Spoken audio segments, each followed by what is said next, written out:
Right, this is a road test for a Honda Civic 1.8 EX. Car's registered RF57TTO. It's obviously a 2007 registered car. And mileage at the start of this brief road test is 63,811 miles. The reason we do the road tests as a company is that we basically want customers to see the cars they're interested in buying actually in operation. Also, the road tests are done on the same roads as any prospective buyer may will test drive the car on. So in that sense, we hope that what you see here will be representative of what you'll feel if obviously you decide you want to have a test drive of the car with intention to buy it. The fact is that the internet is such that people are looking much further afield, and we're getting customers now from certainly all over the UK and quite regularly now all over Europe as well. So that's why we've chosen this company, not just to do a quick walk around of the car, which should be part of this video in due course if I get time, but also a mechanical drive of the car and feedback to you. I am critical on the videos, so if there's something wrong with the car, I don't hold back. I will let you know. I don't want customers turning up to me and having any kind of hidden horrors that I should clearly let you know about. The car in question has been very, very well maintained. That's immediately obvious when I first went to see and drove the car. Engine is as sweet as you'll ever experience in one of these cars. It's a wonderful engine anyway, but it starts, first press of the button, settles to an immediate and very, very even idle. There's no hunting, there's no vibrations, there's no strange noises from the engine. Not that you'd really expect on one of these, but it's just nice to know. There is no warning lights on the dashboard relating to the engine or any other part of the car either. But the engine itself pulls really, really nicely. It's such a sweet, flexible unit, and typical Honda fashion, it encourages you to rev it with a lovely soundtrack. Very, very sweet sounding engines, they really are, and they have a really lovely snarl when you get further up the rev range, which is obviously sort of typical of a VTEC unit. Worth pointing out, obviously, as you may already know, Honda engines of this generation run cam chains, not cam belts, so you've got no cam belt service and looming, which can be horrendously expensive. Engine then runs through clutch and into gearbox. Clutch on the car, very smooth in operation, bites exactly the right point on the pedal to travel as well. It's smooth, squeak free, click free. And as I said, its bite point is spot on, absolutely perfect.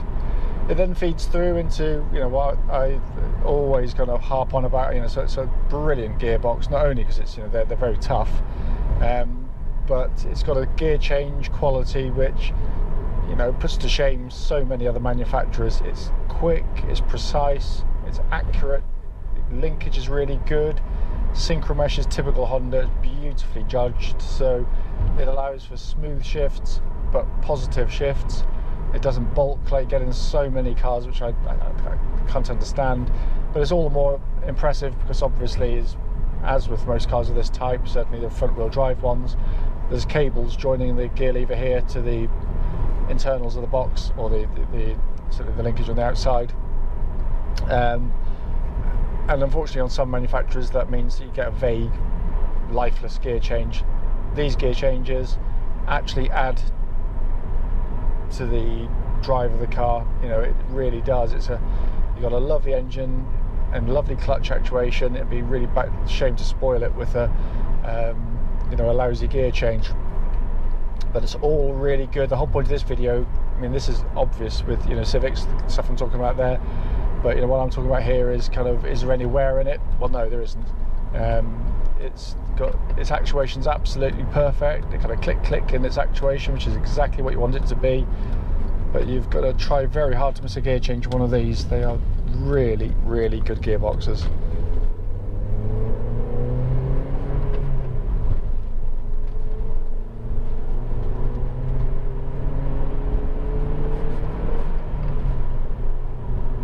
does build its speed up so nicely. In a world of kind of flat sounding diesel engines, it's just so refreshing to get back into a car like this. And you know, it gives borderline diesel economy anyway. When you're looking at 43 to the gallon is really easily achieved. I've got loads of my customers who get way more than that. You know, if you're doing pure town driving, of course, you know, you get less than that, but not dramatically so. I mean, it's a very, very, very efficient engine. It really is, and unbelievably reliable. They are fantastically reliable engines.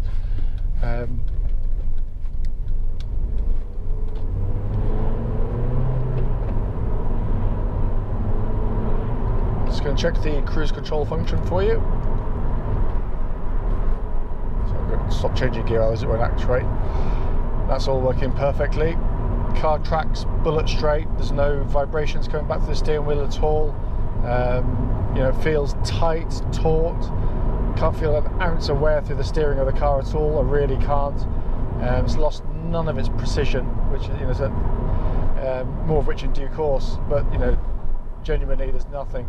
Likewise, the suspension of the car, you know, what I'm looking out for on road test really, in terms of kind of a used car, is things like, you know, which just make the car feel a little bit old and tired, not necessarily unsafe. And that's things like where you get these little anti-roll bar drop links and your little rubber bushes, also sort of struts, the mounts top and bottom, little bearings. Sometimes you get a little bit of chatter from them, and it just makes a really nice car just feel, you know, just tired and old.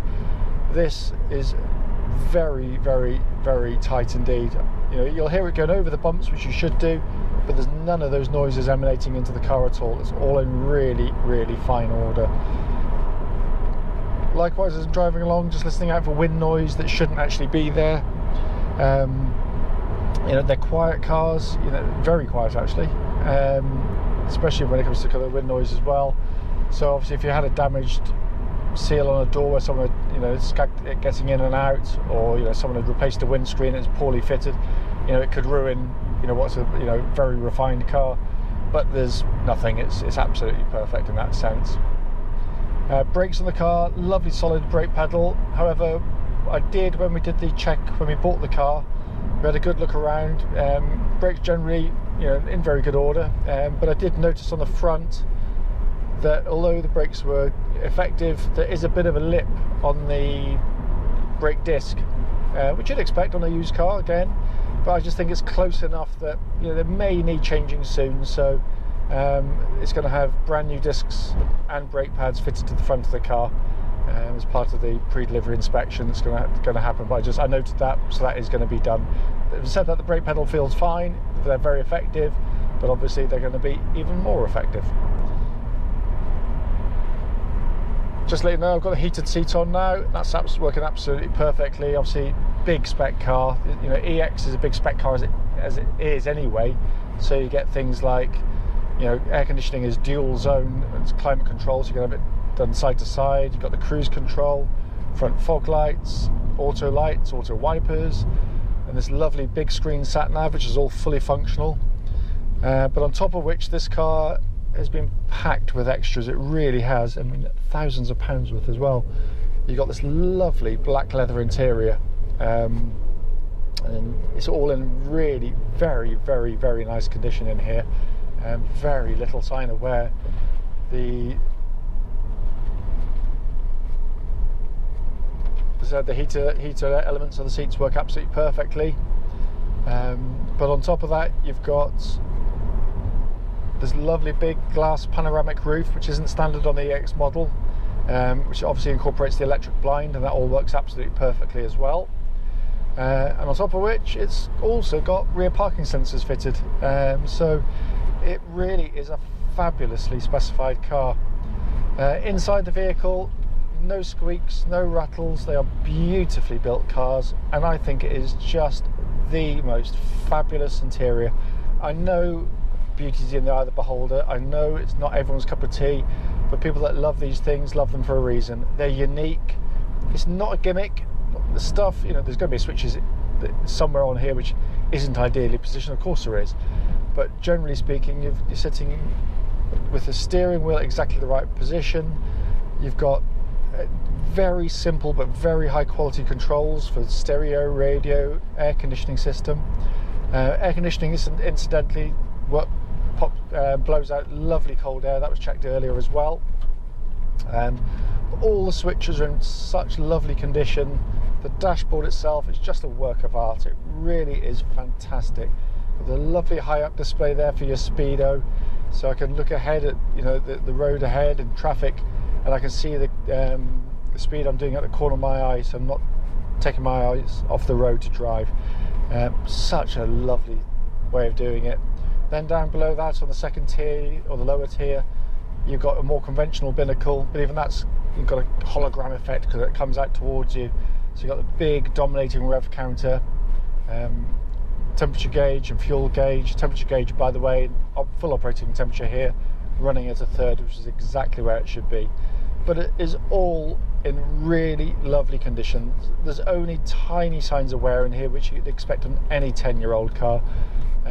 But driving it, genuinely, it feels like a car that's done, a couple of years motoring, not 10 years. It's just as tight as a drum. It really is.